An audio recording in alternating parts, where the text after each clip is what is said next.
Holy shit, this episode was fucking epic.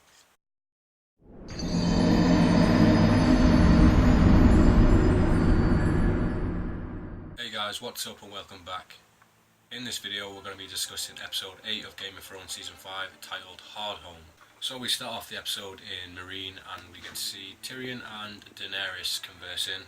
They're in the big room where she always gets all the people to come in with their questions, and she's basically trying to make Tyrion prove that he is actually Tyrion Lannister and why he should work with her. And Daenerys says why shouldn't she just kill him now, seeing as his brother Jaime actually killed the Mad King. And Tyrion gives the point that he killed his mother when he was born and he killed his own father with a bow and arrow, saying that he's actually the best Lannister killer in the land, which I thought was quite funny. Daenerys asks Tyrion what she should do with Jorah, and basically tells her that he's in love with her but he can't actually be in the kingdom because he's a traitor, so he gets exiled again, so he's probably going to go on a suicide mission.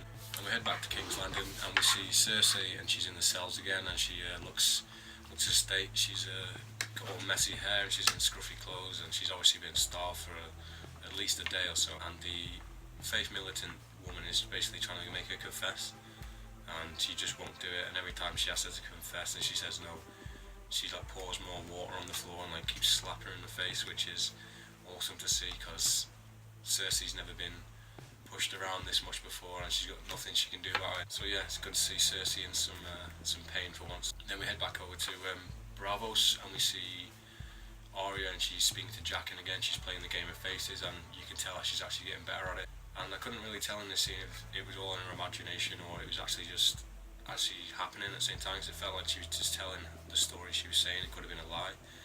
And basically we see her pretending to be some woman who sells like oysters and stuff, and she goes down to some guy and it looks like she's basically plotting to kill this guy, so I'm guessing this is her first target. But I don't know if it actually has happened yet or anything, because it felt a bit weird the way it was shot. It felt like an imaginary scene. I'm excited to see Arya's first contract kill, I guess. Considering Cersei's the Tommen's mother, the Queen's mother, we would expect at least someone to come and visit her that she knows or likes, and the only person in the entire of King's Landing who comes to visit her is actually the mad scientist guy who's working on the mountain zombie guy, whatever it's going to be, and he's the only guy who visits her. Basically tells her that I think it's Kevin Lannister, her uncle, is coming back to King's Landing to be Tommen's Hand of the King. So Cersei has got no power at all now, and Kevin didn't even want to see her as well. So we're going to see a new shift in the paradigm in King's Landing now with this new Hand of the King who's probably more authoritative. We finally get a bit of a breakthrough with Theon Greyjoy, or Reek, whichever you want to call him. He basically talks to Sansa and gives his reasoning for why he told Ramsay, because she asked him why did he do it, and he's in his mindset, he thinks that there's just no escape, there's no way of getting out, and that if they would have attempted this plan they would have both just ended up dead or worse. So he tells her that, and she doesn't really believe he could, but she doesn't know what he's been through. And Theon tells her that he tried to escape once and he got caught and basically got tortured. So Sansa isn't very sympathetic at all. She tells him that she would have done the same because of what he did, because he betrayed Robb, and she thinks that he killed Bran and Rickon. That was a plot point that I actually completely forgot about, because all this time I've been thinking, why is Ramsay keep saying that she killed his brothers when it was only Robb? But yeah, I completely forgot about that. So Reek actually tells her that it wasn't Rickon and Stark that got burnt alive, so maybe she might feel a tiny bit more sympathetic to him, even though he did kill two random boys, which is still an awful thing to do. So something's definitely going to kick off between them two in the next couple of episodes, because they're starting to open up a bit more to each other, and yeah, something's going to happen. Something big's going to happen at Winterfell soon with them two. I can't wait. While we're in Winterfell, we get to see Roose and Ramsay, and they are basically preparing for the battle that's going to happen. And Roose wants to basically prepare for a siege. He wants to ramp down. He wants to stay in Winterfell and basically just barricade themselves in and survive for 6 months until Stannis' men are all weak. And Ramsay doesn't want to do this. He wants to show that he wants to go out on the offensive basically and show that the Bolton family isn't to be messed around with. So we suggest that he's going to take, if he gets 20 of Roose's best men, he's going to go out and attack Stannis when they're not expecting it. So I'm expecting in the next episode we're going to see Ramsay going to attack Stannis' men while they're in the snow, I guess, but I don't know how far away they are. It could be episode 10, but it gives me the thought that this huge battle of Winterfell might not happen this season, or if it does, it'll be in the finale. It definitely won't be in the next episode, which episode 9 is usually the battle episode, so we'll have to wait to see until next week anyway.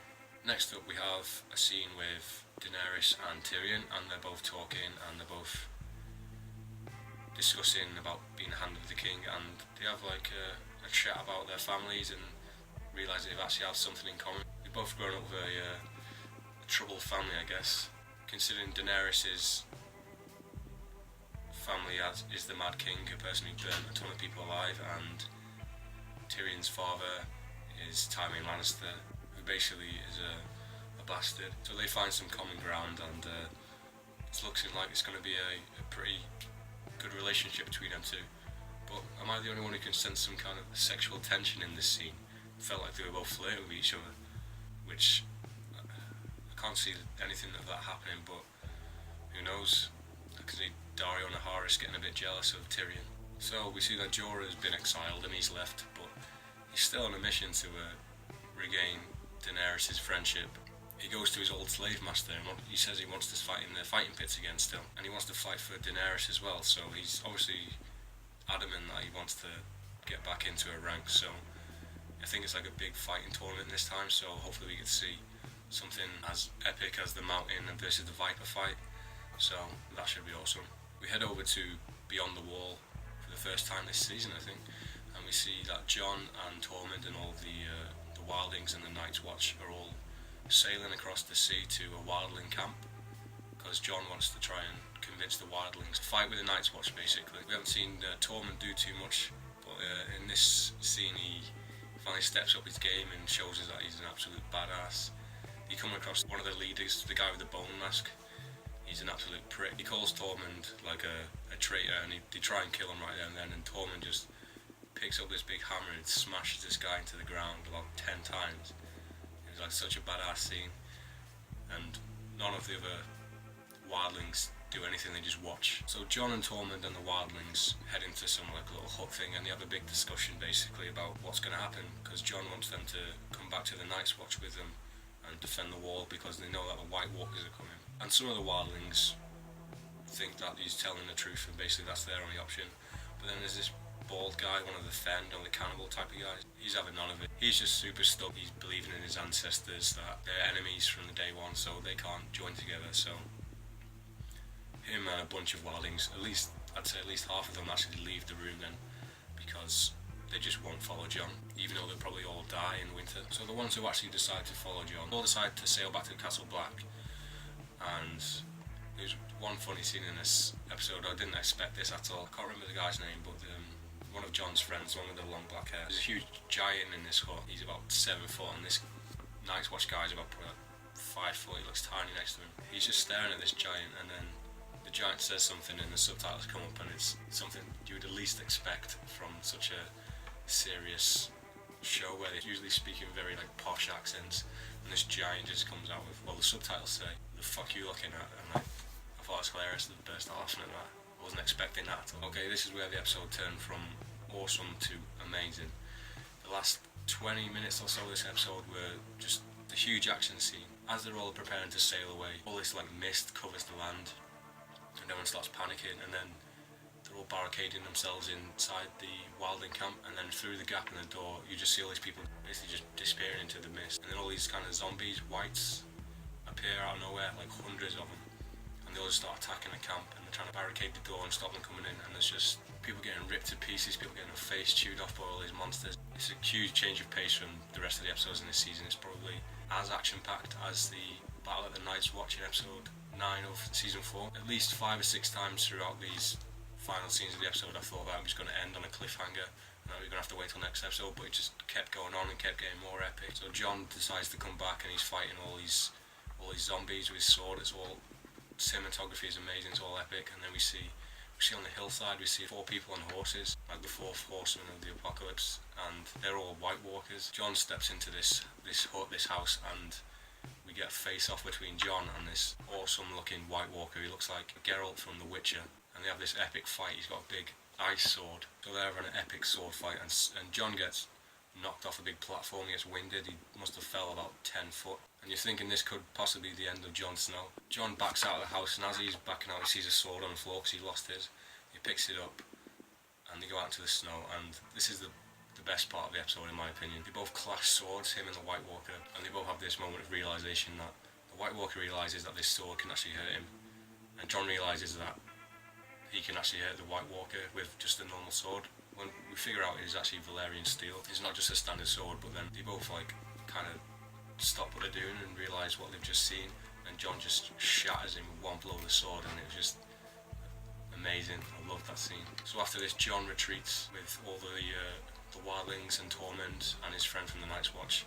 They're all running back to the docks, and the giant troll comes out of the building. He starts smashing all these White Walkers with this huge stick. They finally get back on the boats and they escape, and as they're sailing off in like the slowest speed ever, because it feels like they've not even moved anywhere. White Walker from the end of season 4, the one with like the horns, I think he's known as the Night King, and he basically does some kind of cane wrestling taunt, basically lifts his arms up like this.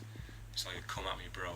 All of the dead wildlings, like hundreds of dead wildlings on the floor, just become whites and get revived and come back to life. So the White Walkers are basically unstoppable at this moment. You can just see Jon sailing off. He's devastated. Definitely the best episode so far in this season, and the final 20 minutes I was on the edge of my seat the entire time.